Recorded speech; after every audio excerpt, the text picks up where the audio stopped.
Hello traders, good morning. स्वागत है आपका फिर से आज की गोल्ड एनालिसिस वीडियो में। दोस्तों, गोल्ड काफी ज्यादा एक रेंज में ट्रेड कर रहा है, तो इस तरीके के रेंज में हमें कैसे एनालाइज करना चाहिए, किस डायरेक्शन का किस तरीके से सेटअप बन सकता है, कैसे हमें एक सिंपल टेक्निकल एनालाइज करना चाहिए, चलिए इस वीडियो में डिटेल में समझते हैं। दोस्तों, जैसा कि हम देख पा रहे हैं, प्रीवियस 2 से 3 दिन से मार्केट एक प्रॉपर रेंज में ही ट्रेड कर रहा है। अभी ना तो ब्रेकआउट किया है और ना ही ब्रेक डाउन किया है, तो ऐसे मार्केट में हमें प्रॉपर एक पैसेंस के साथ इंतजार करना चाहिए proper breakout and break down के लिए। वैसे देखा जाए तो काफी अच्छा एक सेटअप आज के दिन बन सकता है। क्या सेटअप बन सकता है, चलिए समझते हैं। सबसे पहले देखेंगे दोस्तों बनर के टाइम फ्रेम में। बनर के टाइम फ्रेम में अगर सबसे पहले मैं आपको दिखाना चाहूंगा एक रेसिस्टेंस एरिया, तो ये एक बहुत स्ट्रॉन्ग रेसिस्टेंस है ट्रेडर्स। जैसे कि मार्केट में हम 2-3 दिन से ये लेवल को मार कर रहे हैं और फिर से आज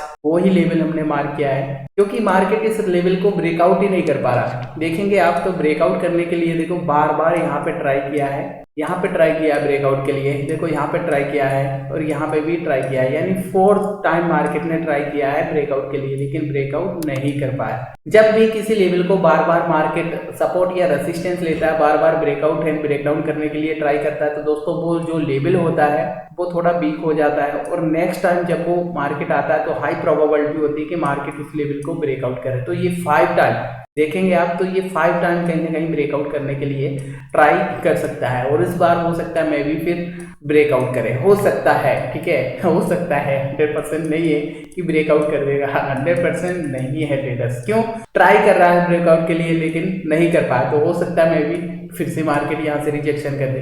दोस्तों, अगर यहाँ से इस रेसिस्टेंस से अगर रिजेक्शन करता है तो फिर ये सपोर्ट कौन सा रहेगा। अब देखिएगा यहाँ पे थोड़े एडवांस में हम कैसे एनालाइज कर सकते हैं। तो देखो ये बनर का टाइम फ्रेम का चार्ट है, यहाँ पे देखिएगा ये सपोर्ट मार्केट ने लिया, ठीक है, ये सेकंड टाइम मार्केट ने सपोर्ट लिया है। इस तरीके से ट्रेंड लाइन को हम आगे के लिए एक्सटेंड करते हैं तो हमें एक प्रॉपर ट्राइएंगल पैटर्न जैसा दिखाई दे रहा है, ठीक है, ट्राइएंगल पैटर्न जैसा बन रहा है। लेकिन ये जो सपोर्ट है ना, जैसा कि मैं आपसे बोलता हूँ ट्रेंड लाइन का वेव का सपोर्ट, तो ये ट्रेंड लाइन का एक वेव का सपोर्ट है और साथ में ये एक सपोर्ट जोन भी है, ये एक सपोर्ट जोन भी है जिसको मार्केट ने बार बार हैमर किया है, बार बार सपोर्ट लिया है, ठीक है। तो यहाँ पे अगर ये सपोर्ट टूटता है तो फिर यहाँ से प्रोबेबिलिटी वेरी हाई कि मार्केट फिर से एक डाउन साइड का मोमेंटम यहाँ पे हमें दिखा सकता है। अभी गोल्ड कैसे ट्रेड कर रहा है, तो सिंपल सा है। अभी यहाँ पे देखो सपोर्ट लेवल पे जैसे ही मार्केट आता है तो यहाँ से बायर्स एक्टिव हो जाते हैं, जो रेसिस्टेंस पे अपनी पोजीशन क्लोज करते हैं। फिर से यहाँ से रेसिस्टेंस पे जैसे ही मार्केट आता है तो यहाँ से सेलर्स एक्टिव हो जाते हैं, बायर्स के लेवल पे आता है बायर्स एक्टिव हो जाते हैं, ठीक है, सेलर्स के लेवल पे जाता है सेलर्स एक्टिव हो जाते हैं। तो इससे क्या पता चल रहा है, अभी अगर हम कोई भी सेटअप देख रहे हैं तो सपोर्ट लेवल पे यहाँ से बाइंग के लिए देखना चाहिए, रेसिस्टेंस पे सेलिंग के लिए देखना चाहिए। लेकिन ये अब बहुत हो गया, ये अब बहुत हो गया, बार बार रिपीट नहीं हो सकता है। यहाँ से जो रिजेक्शन आया है ना, हर एक कैंडल अगर आप ध्यान से देखेंगे, देखो रेड कैंडल अगर आप ध्यान से देखेंगे तो आपको वीक कैंडल नजर आएगी, ठीक है, वीक कैंडल नजर आएगी, मतलब इतना ज्यादा एक्टिव नहीं है यहाँ से सेलर्स। कैंडल्स को देख के पता चल रहा है कि भाई थोड़े वीक नजर आ रहे हैं। अगर ये एक ही कैंडल यहाँ से बुलिश बन जाएगी तो ये सभी कैंडल्स को यहाँ से इंगल्फ कर लेगी एक ही कैंडल। इससे क्या पता चलेगा, इससे पता चलेगा कि यहाँ पे जो बायर्स है वाकई में एक्टिव है। तो इस तरीके की एक बिग बार कैंडल यहाँ पे बन सकती है। अगर ये बिग बार कैंडल यहाँ पे बनी तो दोस्तों प्रोबेबिलिटी वेरी हाई कि फिर इस रेसिस्टेंस को यहाँ पे ब्रेकआउट करे, और ये रेसिस्टेंस अगर ब्रेकआउट हुआ तो फिर यहाँ पे एक बड़ा मोमेंटम आ सकता है। जी हाँ दोस्तों, फिर यहाँ से एक बड़ा मोमेंटम हमें देखने को मिल सकता है। अब या ब्रेकआउट हुआ तो फिर किस लेवल का मार्केट रेसिस्टेंस ले सकती है, कौन सा रेसिस्टेंस के लिए लेवल रहेगा, वो हम यहाँ से समझ लेते हैं। तो ये वाला एक जोन है यहाँ पे प्रॉपर ये एक एरिया मुझे दिखाई दे रहा है, तो इस लेवल के आसपास तो इजीली आ सकता है। हमने प्रीवियस डे भी मार किया था ये वाला लेवल, लेकिन गोल्ड ब्रेकआउट ही नहीं कर पाया इसको। जब ब्रेकआउट करेगा तब तो यहाँ से एक मोमेंटम दिखाएगा, तो हो सकता है मैं भी आज गोल्ड ब्रेकआउट करे। अगर ब्रेकआउट करता है तो ये वाला लेवल 2677 एंड 2684 का ये हमें एक रेजिस्टेंस एरिया दिखाई दे रहा है, ठीक है। तो इस लेवल के आसपास गोल्ड आ सकता है मैं भी। अब देखते हैं दोस्तों, यहाँ पे अगर ब्रेकडाउन हुआ तो देखो यहाँ से दोस्तों 50-50% चांसेस हैं, ध्यान रखना। यहाँ से कोई 100% नहीं है कि ब्रेकआउट होगा या फिर ब्रेकडाउन होगा, यहाँ पे 50-50% चांसेस हैं। इसलिए ऐसे जोन पे हमें एकदम न्यूट्रल बैठना है, ना तो हमें यहाँ से बायर्स बनना है ना सेलर्स बनना है। हमें कब बायर सेलर बनना है, जब गोल्ड इस लेवल का ब्रेकआउट करेगा तो यहाँ से सभी जो अभी तक यहाँ पे जो इंतजार कर रहे हैं, जो भी यहाँ पे फाइट चल रही है बायर सेलर्स की, अगर इस लेवल का ब्रेकआउट हुआ तो जो सेलर्स हैं वो भी बायर्स बन जाएंगे और बायर्स हैं वो भी तेजी से एक्टिव हो जाएंगे, तो फिर इस जोन के आसपास आ सकते हैं। तो हमें उनके साथ में चलना है, ठीक है, ना कि अकेले। सेकंड कंडीशन समझते हैं ट्रेडर्स। सेकंड कंडीशन क्या हो सकती है? सेकंड कंडीशन है अगर यहाँ से ये सपोर्ट लेवल ब्रेकडाउन हुआ, सपोर्ट जोन अगर ब्रेकडाउन हुआ ट्रेडर्स, तो फिर यहाँ से जो बायर्स हैं वो भी यहाँ से सेलर्स में कन्वर्ट हो जाएंगे और सेलर्स हैं वो और भी ज्यादा यहाँ से एक्टिव हो जाएंगे। तो फिर क्या होगा, गोल्ड तेजी से एक मोमेंटम करेगा डाउन साइड। अब डाउन साइड अगर मोमेंटम करेगा तो कहां तक करेगा, कौन से लेवल को रेजिस्टेंस ले सकता है? तो इसके लिए हम एक सपोर्ट जोन मार्क करेंगे। कौन सा है सपोर्ट?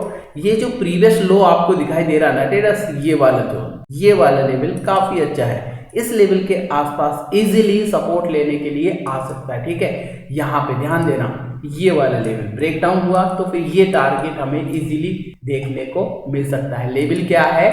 लेवल है इसका 2616 एंड 2613 के आसपास। ये एक राउंड नंबर अगर देखा जाए दोस्तों 2620 एंड 2610 का, ये दोनों भी काफी बढ़िया से एक राउंड नंबर है, ठीक है। चलो अब ये तो हुआ ट्रेडर्स 1 आवर के टाइम फ्रेम का। 15 मिनट के टाइम फ्रेम में भी देख लेते हैं क्या सेटअप यहाँ पे बन सकता है। वीडियो में आगे बढ़ने से पहले छोटी सी रिक्वेस्ट है, वीडियो पसंद आ रही है आपको, थोड़ा भी कुछ सीखने को मिलता है, लर्निंग को मिलता है, तो प्लीज यार वीडियो को लाइक जरूर कर दिया करो। चैनल पर नए हो सब्सक्राइब कर लो, साथ में बेल आइकन को भी हिट कर लेना। तो अभी ट्रेडर्स ये 15 मिनट के टाइम फ्रेम का चार्ट है और 15 मिनट के टाइम फ्रेम में आप देखेंगे तो देखो यहाँ पे क्या हो रहा है। यहाँ पे आपको प्रॉपर रेसिस्टेंस से ही मार्केट गिर रहा है, सपोर्ट से ही मार्केट बुलिश हो रहा है, रेसिस्टेंस से ही।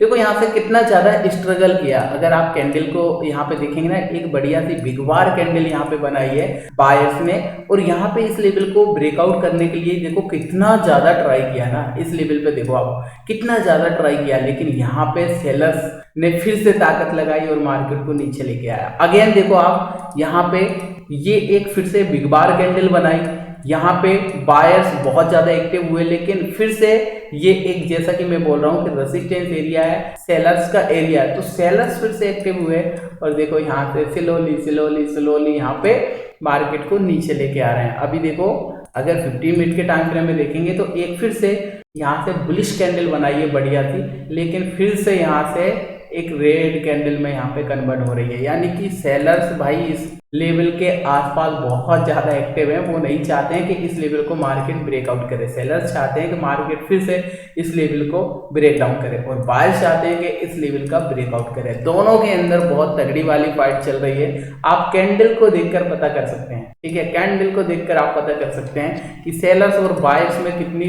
तगड़ी वाली फाइट हो रही है। तो अभी इन फाइट को कंप्लीट करने दो इनको, जो भी जीतेगा, जीतने से मेरा मतलब अगर ब्रेकआउट हुआ तो यहाँ से बायर्स जीतेंगे, ठीक है, और यहाँ से अगर ब्रेकडाउन हुआ तो यहाँ से सेलर से जीतेंगे। तो जो भी जीतेगा बस उसी के साथ में हमें चलना है, ठीक है। तो इस तरीके से आज के दिन गोल्ड में हम एक सिंपल सा 1 आवर के टाइम फ्रेम और 15 मिनट के टाइम फ्रेम में इजी एनालाइज कर सकते हैं। वीडियो अगर पसंद आई तो अगेन बोलना चाहूंगा लाइक शेयर जरूर करिएगा, चैनल बने सब्सक्राइब कर लीजिएगा, साथ में बेल आइकन को भी हिट करें ताकि ऐसे ही नॉलेजेबल वीडियो के नोटिफिकेशन आपको आगे मिलती रहे। तो मिलते हैं ट्रेडर्स फिर एक और नई ऐसी ही एनालिसिस वीडियो में, तब तक के लिए नमस्कार।